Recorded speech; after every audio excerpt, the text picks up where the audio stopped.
In this week's video, I'm going to show you how to manifest like a billionaire.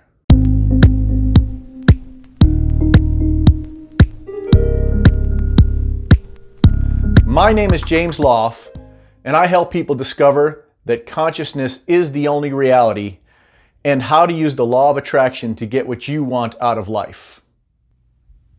Now, the billionaire I was talking about is Steve Jobs. Whether you liked him or hated him, you have to agree that he is one of the greatest inventors, or what I like to call manifestors of our time. I'm not sure if you know this or not, but Steve was known for having what is called a reality distortion field around him. And what that meant is once he had an idea that something could be done or invented, no matter what the circumstances were, no matter how many people told him, no, that can't be done, he would never waver from his vision. Now, there are several key steps to manifesting, and I'm going to show you how Steve used these principles to create two of his greatest inventions. Everything starts as a thought in the mind. So what you need to do first is have a vision. So whatever it is you want to create, in this case, we'll use an example of the perfect job. Say you're trying to find the perfect job for yourself. And you want to just say, I don't want you to just say that, hey, I want a job. I want you to think of the exact type of job, what you'll be doing in that job, what type of company you'll be working for, as many specifics as you possibly can to get that job.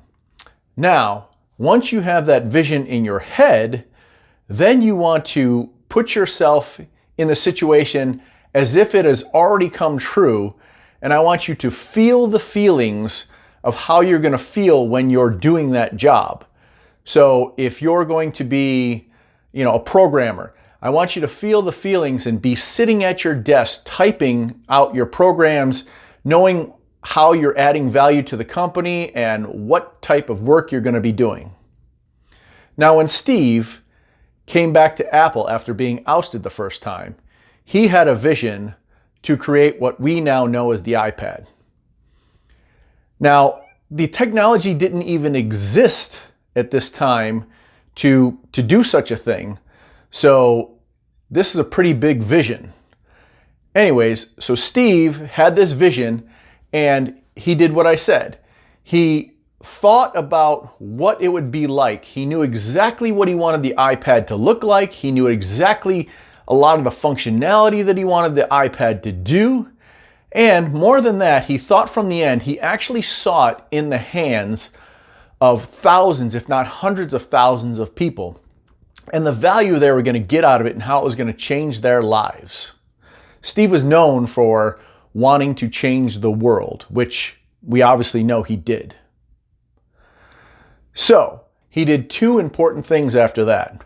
First of all, he let go of the attachment to have it happen right now. He didn't sit there and say, gee, if I can't make this manifest, really quickly or within the next month or two, I'm going to be miserable. He didn't think, hey, there must be something wrong with me, or there must be something wrong with the law of attraction. What he did is he went about his day, saving Apple, creating the iMac, creating the the iPod. And he also took inspired action. Again, the technology didn't exist, and a lot of the people at the time, there weren't the right people around to make this happen. So what Steve did is he took inspired action and he searched the world. He just kept his eye and ear to the floor of saying, hey, who could possibly help me create this? And he found the people, and they were literally in different parts of the world, and he brought them to Apple.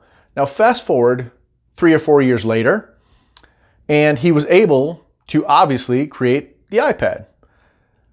Now, to really make the law of attraction work for you, he did one other key principle. You have to be open, even though you want to have a specific vision when you start, you have to be open to that vision changing a little bit as you get closer to the manifestation happening. Now, as an example, let me take the ladies out there for a second. say you want to manifest the perfect relationship. Now, in your mind's eye or in your thoughts, you're a pretty confident woman and you want the CEO type, a dynamic guy who is a self-made man and, has made a lot of money and he's out there, creating things like that. But when you're focusing on what you want to feel when you're with that person, maybe you're thinking that, hey, you want to, have this tender, loving relationship with them, spend a lot of time with them, create a family with them. And maybe the CEO type isn't that guy for you, even though you thought in your mind's eye, you thought, hey, wow, I want the CEO type. Your heart and your feelings and the universe recognize that the CEO type might be the guy who's working 100 hours a week, traveling the world, always worried about making his manifestations of his vision of helping the world or whatever it is he is creating. So maybe that guy is not the right guy for you. Maybe instead you find a guy who's, a VP or just a database administrator or something like that. Now, they're still a dynamic guy. They still have all the personality traits you think you want in a guy, but they're only going to work 40 hours a week. They're going to be home at night. They're going to help you, raise a family when you're ready to do so. They're going to spend time with you and have that quality time. So you're going to have the real payoff of what you wanted was the feelings of how you wanted to feel when you're with this perfect guy. So Steve also did that. Even though they were 3/4 of the way through making the iPad work, Steve was walking down the streets of Cupertino and he saw someone take a picture with their phone. Now you got to remember the technology again, going back when the iPhone was, when phones were really antiquated, and his original vision, his true vision was to get this new invention that he thought of in the hands of as many people as possible. And he knew that almost everyone had some type of cellular phone or would in the very near future. So he went back to Apple immediately and they stopped production on the iPad altogether, shrunk the technology down, and they wound up creating the first iPhone. Now, a funny side note about that is when the first iPhone came out, the new technology on it worked very well, everything except the phone, because that wasn't part of Steve's vision. Anyways, what I'd like you to take away from this video is A, start with the thought in the mind. Have a specific vision. Be very, very clear. I think you should write it down. So actually in the comments section, if you'd be kind enough to do this, say, I'm going to write down my vision and be specific.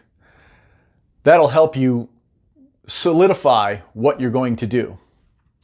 Next, once you have that vision in your head, you want to think from the end. You want to put yourself in that role. Think of it as a movie. You're an actor in a movie and you've already created the vision. So you were the director and decided, hey, this is how I want the movie to play out. Now you want to be the actor in the movie and be in the screen. You don't want to be looking at it from outside in. You want to take part in what's going on once that vision has been created for yourself. And you want to feel the feelings. This is the important part. You really want to attach your feelings to how you're going to feel once that manifests. Then you want to let go of the attachment of making it happen right now. Don't worry about the time. The other spiritual actions you can take, of course, are create affirmations for yourself, meditate, and visualize as much as you can about this end result.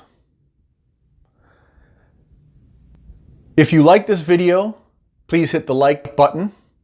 And if you like this content and want to see more of it, please hit the subscribe button and the bell, and you'll be notified every time I release a new video. And until next week, live joyfully and on purpose. Namaste.